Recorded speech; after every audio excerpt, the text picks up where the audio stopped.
Hola, ¿cómo están? Bienvenidos a una nueva edición de Asia America News. Mi nombre es Marcos González Gaba, los saludo desde Buenos Aires y para esta entrega nos estamos comunicando con el señor Juan Pablo Cardenal, periodista español, para hacerle una serie de preguntas, puesto que es un estudioso de China, es un estudioso del trabajo que China realiza en el exterior a través de su soft power y para eso hoy nos estamos encontrando con él, para hablar un poco sobre estos temas. ¿Cómo está, Juan Pablo? Hola, ¿qué tal, Marcos? Muy bien y gracias por tenerme y es encantado de hablar contigo sobre todo esto. No, gracias a vos. Juan Pablo, estando en Europa, lo que me gustaría saber en principio para empezar esta charla es cuál te parece que es la percepción actual de Europa con respecto a China después del COVID-19 y cuál te parece que era la percepción previo al COVID-19, si es que existe una diferencia en cuanto a que ahora puede ser más negativa que antes o en cuanto a que antes ya era negativa y ahora puede estar un poco peor debido a lo que estamos viviendo a nivel mundial. ¿Cuál es tu punto de vista con respecto a lo que puede ser la percepción de la opinión pública actual de Europa con respecto a China? Bueno, yo creo que en Europa la imagen de China es un poco mezclada, ¿no? O sea, hay, como en otros lugares del mundo, pues sobre todo entre determinadas élites políticas y económicas, se ve a China como un país que ofrece oportunidades económicas, que viene con sus préstamos, con sus inversiones y en ese sentido, pues tiene una imagen positiva, ¿no? Además, en esa narrativa, pues encaja muy bien pues que China pudiera transitar con éxito del comunismo al llamado capitalismo rojo, que pasara por la crisis del 2008 pues, mejor que nadie realmente. Y bueno, y en ese sentido, pues hay muchas personas en Europa y en parte de la opinión pública que ve a China como se le ve en muchos otros lugares del mundo, ¿no? Y es en clave positiva. Luego hay otra Bien, parte de la opinión pública europea que desde hace muchos años pues ven los riesgos de China a nivel político, ¿no? Y en ese sentido, pues, vamos, yo soy de los que durante mucho tiempo he pensado o me he preguntado cómo iba a ser la relación de China con el resto del mundo cuando China se convirtiera en la gran potencia que es, ¿no? Por primera vez en la historia reciente, pues la segunda potencia mundial va a ser un país con el que no compartimos valores democráticos, ¿no? Y en ese sentido, pues siempre era muy visible la incógnita de qué pasaría cuando hubiera conflictos pues con un país con el que no compartes muchos valores, ¿no? Y yo creo que esta crisis del COVID de alguna manera ha sacado a la superficie esa idea, ¿no? De que por primera vez probablemente hay una pandemia que obviamente mucha gente en el mundo culpabiliza parcialmente a China de lo que ha pasado y tiene que ver con eso, ¿no? Con fíjate que no ha habido, o sea, lo que se le está recriminando a China es que no haya tenido la transparencia y que no haya alertado mucho antes de todo el problema que tenía. Eso habría dado la opción al resto de países a reaccionar más rápido. De hecho, o sea, hay un estudio de la Universidad de Southampton que dice que si China hubiera decretado el confinamiento de Wuhan 3 semanas antes, se habrían reducido los contagios en un 95%, ¿no? Entonces, bueno, y yo creo que está muy claro lo que ha pasado, lo que está pasando y cómo China podía haberlo gestionado mucho mejor, tanto para ellos como para el resto del mundo, pero no deja de ser un ejemplo de cómo puede ser la cohabitación futura entre China, siendo como es una potencia, con el resto del mundo. queda muy claro. Juan Pablo, con respecto al soft power, que es este intento de construir un relato en el exterior, es una energía, es una fuerza que lleva muchos instrumentos para poder acercarse a otros países con una imagen positiva, una imagen de conexión y de cooperación mutua. Luego del COVID, ¿te parece que para China va a ser más difícil construir esa imagen de un país con el que es simple de tratar y con una imagen que sea positiva, ¿crees que el soft power va a poder servir de ahora en más para seguir eh, atrayendo nuevos países hacia China, o el desafío que genera el COVID-19 va a implicar también una estrategia diferente de los países en su relacionamiento con China? A ver, yo creo que los países, el resto de países están ahora lidiando con la crisis sanitaria. Creo que a continuación van a tratar tendrán que abordar las consecuencias económicas de esta crisis, y ahora mismo nadie está prestando demasiada atención a qué responsabilidad puede haber tenido China en todo esto, ¿no? Aunque ya se oyen voces, se han oído en Estados Unidos, se han oído en el Reino Unido, se han oído en Francia y en algún otro país, ¿no?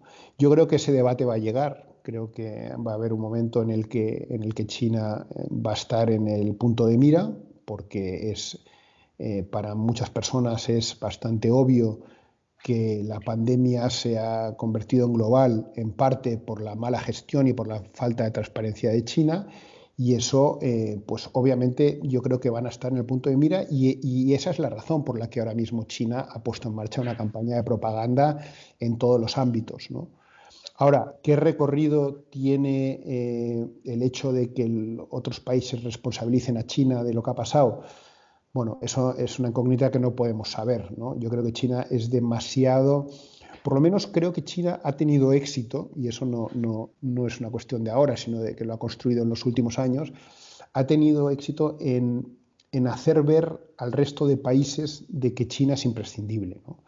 Entonces, mi experiencia de tantos años, ¿no?, haciendo entrevistas con políticos, con gente de las élites, pues bueno, ahí tenemos múltiples ejemplos de países que han pagado precios políticos porque consideran que China es tan necesaria para el futuro y para el desarrollo económico de todos nosotros bueno, pues que no están dispuestos a hacer cosas que harían con otros países, ¿no?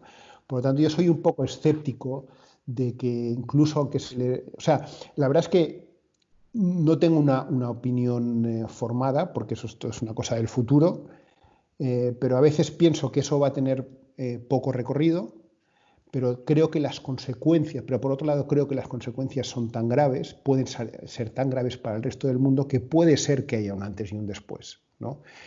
Yo, si me permites una respuesta un poco más amplia, eh, bueno, si vemos un poco cuál ha sido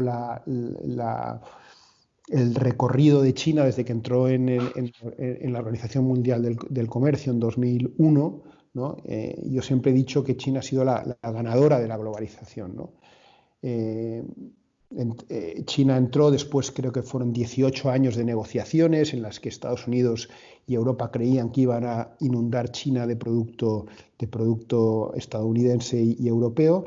Ocurrió exactamente al revés. Los aranceles bajaron, el arancel medio estaba antes de que, en los años 90, si no recuerdo mal, en el 40%, ahora está por debajo del 2%, o sea, China se benefició enormemente de esa bajada de aranceles. También el hecho de que entraran en la Organización Mundial de Comercio permitió a China hacer unas reformas que tenían mucha resistencia a nivel interno y que se pudieron hacer porque entraron en la Organización Mundial del Comercio. O sea que para China muchas de las cosas o sea, el hecho de haber entrado en la Organización Mundial del Comercio fueron muy positivas para ella, ¿no? Pero para el resto del mundo es verdad que han abaratado los productos para el resto del mundo. Todos hemos podido comprar más barato gracias a ese proceso de globalización y de deslocalización de las industrias, pero hace unos años lo que estaba en el centro del debate era el déficit comercial, ¿no? O sea, ahí ya veíamos las orejas al lobo de que la relación comercial estaba muy desajustada en favor de China. Estábamos llenando a China de dólares, que eran los mismos dólares que China utilizaba para comprar activos y tecnología en el mundo occidental cuando estalló la crisis en 2008, ¿no? Bueno, yo creo que ahora, y se ha visualizado con el COVID-19, hemos pasado a un estadio, si quieres, un estadio superior, ¿no? Y es que lo que nos hemos dado cuenta con el COVID-19 ya no es solo lo que decía antes de las dificultades de la cohabitación, sino que nos hemos dado cuenta que le hemos entregado industrias que son estratégicas para Europa en este caso, para Estados Unidos y para otros países, ¿no? Y el ejemplo más claro es obviamente el farmacéutico, el que se ha visibilizado estos días, pero también tenemos las tierras raras, tenemos otras industrias en las que China, pues tenemos una dependencia tremenda sobre China, ¿no? Bueno, Tal cual. una de las incógnitas que se despejarán en el futuro es si toda esta crisis va a provocar que en Europa, en Estados Unidos o en otros países se den cuenta de que esa dependencia es muy arriesgada y por lo tanto traten de desandar parte del camino andado en ese proceso de globalización. Así es.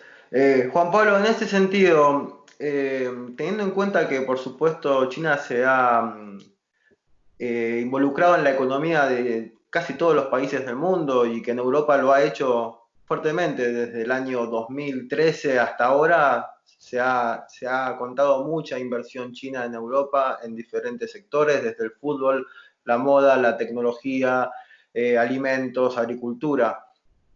Y se espera al mismo tiempo una depresión económica a partir de esta crisis que el COVID está generando.